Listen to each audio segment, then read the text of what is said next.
Bonjour chers frères et sœurs, nous bénissons le Seigneur pour sa grâce, pour tout ce qu'il fait dans la vie de chacun de nous. Et ce matin, nous allons encore méditer sa parole et nous allons lire dans Actes, le chapitre 4. Actes 4, 36 à 37. Joseph, surnommé par les apôtres Barnabas, ce qui signifie fils d'exhortation, lévite originaire de Chypre, vendit un champ qu'il possédait, apporta l'argent et le déposa aux pieds des apôtres. Amen. Notre thème est le suivant. Barnabas. Barnabas. Qui est-il? La vie de cet homme est pleine de leçons qu'il vaille la peine d'en parler. Chaque église locale, chaque groupe ou toute société a besoin d'un Barnabas, pour ne pas dire des Barnabas. Cet homme a joué un grand rôle au début du christianisme, dans le Nouveau Testament. Au départ, il s'appelait Joseph. Le verset 36 le dit. Il s'appelait Joseph, un lévite originaire de Chypre. Mais plus tard, il fut surnommé Barnabas, ce qui signifie fils d'encouragement.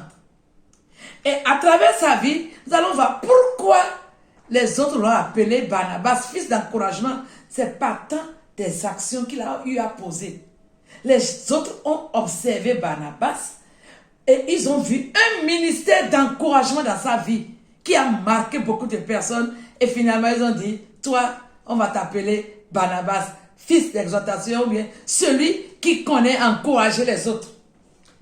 La première action que nous allons mentionner se trouve dans Actes 9, 27.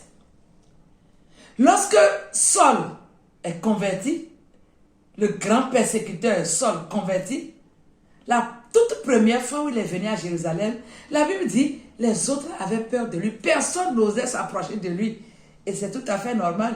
Quelqu'un qui persécutait les gens hier, et subitement le voit venir et il dit, je suis venu vous voir. Les gens avaient peur de lui. Et la Bible dit, Barnabas est le seul qui a eu le courage de s'approcher de Paul. Et c'est lui qui a convaincu les autres d'accepter Paul comme étant disciple.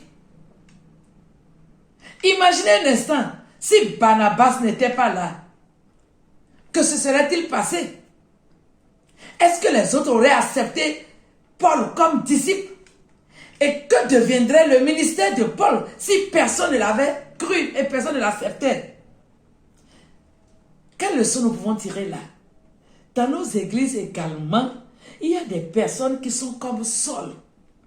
Elles viennent se convertir avec un passé sale.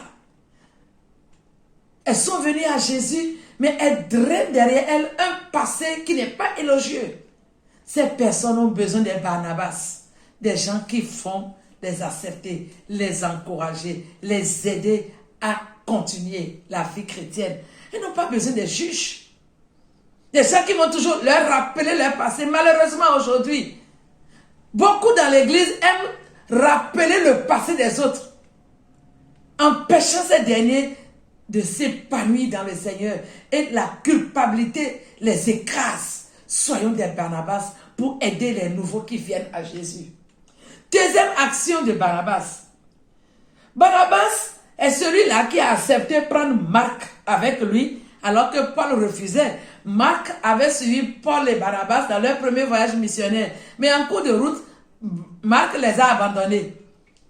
Et quand ils étaient prêts pour retourner pour le deuxième voyage missionnaire, Marc a voulu les suivre. Paul a dit, pas question. Quelqu'un comme toi ne mérite pas nous suivre. Tu nous as abandonnés, je ne te prends pas. Et ça a amené un problème entre Barnabas et Saul. Et la Bible dit, Barnabas a pris Marc. Et ils sont partis d'un côté. Et Paul a choisi Silas. Il est parti de notre côté. Mais plus tard, Marc va devenir très important dans l'église. Au point où, dans les épîtres, Paul va dire, faites venir Marc, car il m'est utile dans le ministère. Amen. Il y a également des gens comme Marc qui ont besoin des gens pour les aider, qui ont commis des erreurs, qui ont commis des erreurs dans leur parcours, peut-être des jeunes pasteurs, des jeunes serviteurs de Dieu qui ont commis des erreurs, ils ont besoin de gens comme Barnabas pour les aider à se relever et les encadrer, les aider à mieux faire désormais. Il faut des Barnabas. Et également, la troisième action que nous mentionnons, c'est à cause du ministère de Barnabas dans cette église-là que les gens l'ont surnommé Barnabas. Il était le premier à vendre son champ et à porter tout l'argent au pied des apôtres. Et il encourageait les frères, les sœurs, par tous les moyens. Frères et sœurs, le ministère d'encouragement est très important dans nos églises. Combien de personnes autour de nous ont besoin d'une parole d'encouragement, d'une compassion, d'un geste de solidarité. Vous savez, l'encouragement est l'un des moyens les plus efficaces d'aider quelqu'un. Ce matin, le Seigneur voudrait susciter des Barnabas. Soyons des Barnabas dans nos différents milieux. Sois un Barnabas dans ton église. Quelqu'un a besoin de toi à côté. Quelqu'un a besoin d'une parole d'encouragement. Quelqu'un a besoin d'être relevé. Quelqu'un a besoin d'être encadré. Quelqu'un a besoin de soutien quelconque. Sois un Barnabas. Nous aimons trop reprocher, critiquer, mais développons le ministère d'encouragement. Cela va aider les uns et les autres à se relever et à continuer l'œuvre. Puisse le Saint-Esprit ouvrir nos yeux et que chacun puisse dire, Seigneur, fais de moi un Barnabas. Ouvre mes yeux afin que je puisse voir celui qui a besoin de mon aide et que je puisse lui apporter cette aide.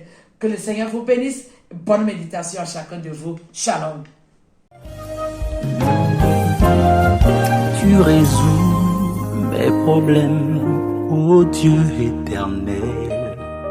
Tu restes à mes côtés, tu es ma sentinelle. Tu prends soin de ma vie, tu es nickel. De tes yeux, je suis